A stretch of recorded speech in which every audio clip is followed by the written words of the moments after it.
So I'm in Houston, Texas.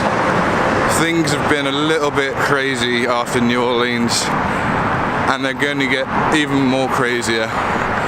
It is very, very difficult to hitchhike now in America.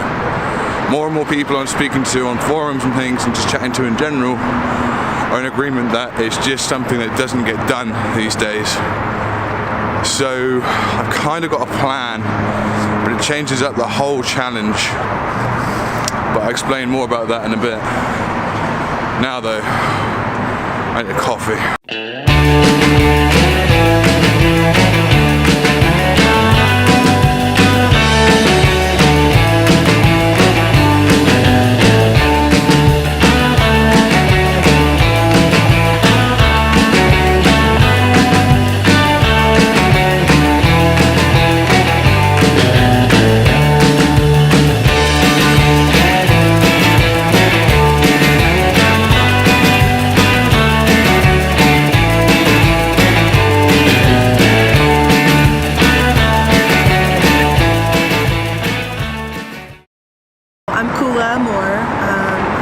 Organization is Art Therapy Houston, and it uses the arts and counseling to reach individuals, families.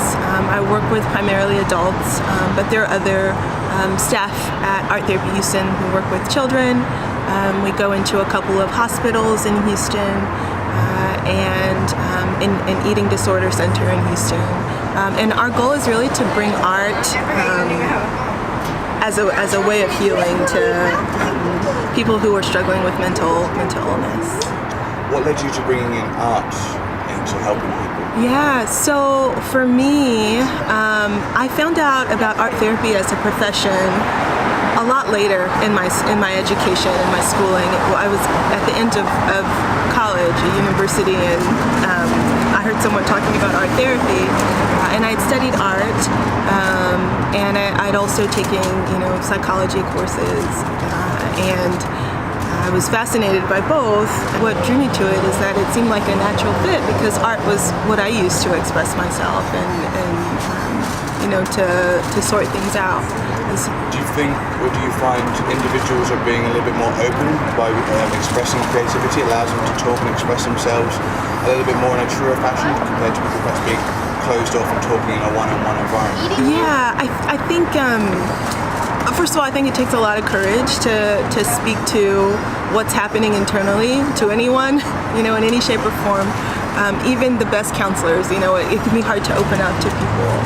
And so I find that the art eases that process. For you personally, what other type of cases or type of individuals that you come across in your experience? What sort of problems are they suffering? Right.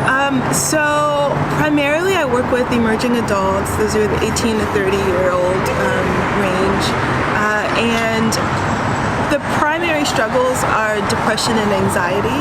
That's typically what they come to see me for. But what I find is there's a lot of underlying things that are driving the depression and anxiety symptoms. Past trauma? Trauma, absolutely. And then I find that what's at the core of it is attachments. I find that those are sort of what drive all the issues that I typically see. And the reason for that is because we're relational beings, and so we need to have secure attachments with ourselves, with other people, and when those things are missing, I find that's sort of the breeding ground for mental illness. And I think most of the time that's what I'm addressing is the loneliness and isolation that people can feel. So we were talking just outside there about the loneliness that people feel and that lack of connection. Mm-hmm. Do you think that seems to be the most common theme that your experience is showing, that most people just have that lack of connection with people? I would say yes. Yeah. I would say an inability to connect with people, to feel known or understood or accepted. I would say that there's a cycle between mental health and disconnection. When we feel disconnected or when we don't have the ability or skills to form secure attachments, then that can lead to a lot of depression and anxiety. And then, because we're feeling depressed and anxious, it just sort of feeds back into the cycle of being lonely and disconnected. So it's this loop. I read, or do you think that that's something that people could use more often? Do you think stepping out of your comfort zone is a way forward to move out of depression and move out of anxiety? Yeah, I think it certainly can be. A lot of the times when I see people for art therapy, I am asking them to step out of their comfort zone and to do something and look at a problem or a situation differently than they would usually look at it. I think the art is a good stepping stone to that. There's some more questions. I want to say thank you very much for your time. I really, really appreciate this.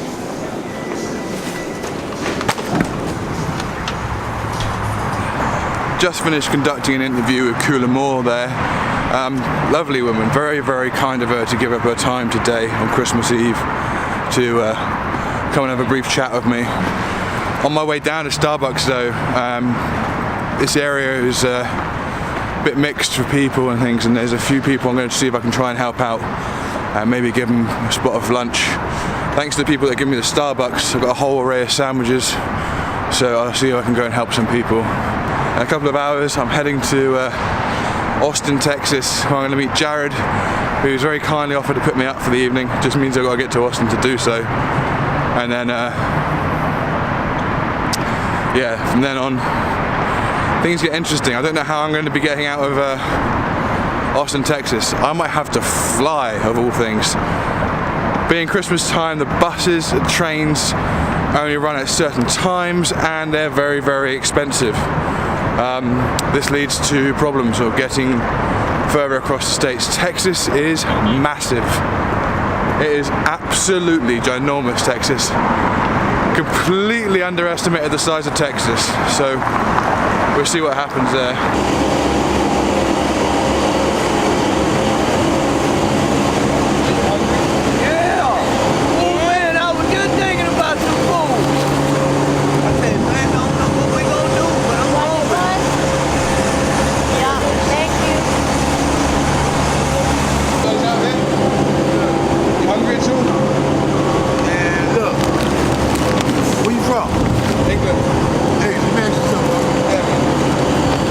Y'all good people, man. Listen to me. Listen to me. Get a beer? Yeah, I'll drink. Thank you, Bob.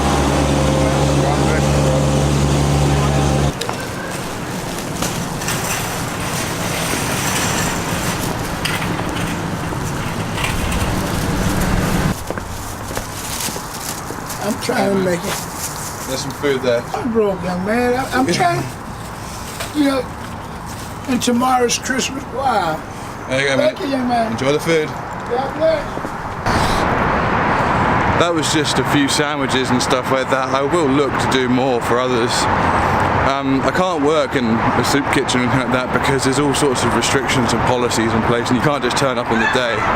So what I do, I focus on trying to find a group of individuals and try and help them, and see if there's some way that I can do a larger gesture, as it were. There's still a few more days in America, so I still look to try and help as many people as I possibly can. Even if it was just giving a couple of people lunch today, that's a step in the right direction. Thank you guys for suggesting to do that. Even things like this, I mean, they're good people, they're going through problems and stuff like that. You need to, especially I need to let go of that stigma, and I think other people do as well.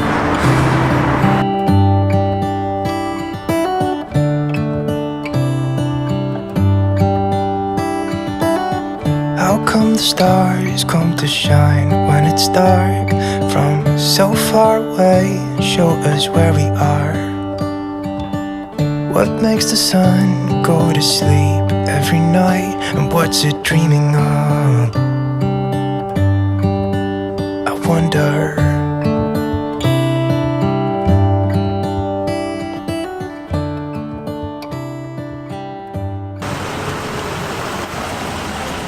How are you, Adam? Very well, thanks. Nice to finally meet you. Yeah. Thank you for picking me up, Absolutely, man. I had that thought. Nice to meet you. Yeah, you too. Absolutely. Always keep on pouring down when it's grey outside. It really makes me wonder. Yeah, it makes me wonder. It really makes me wonder.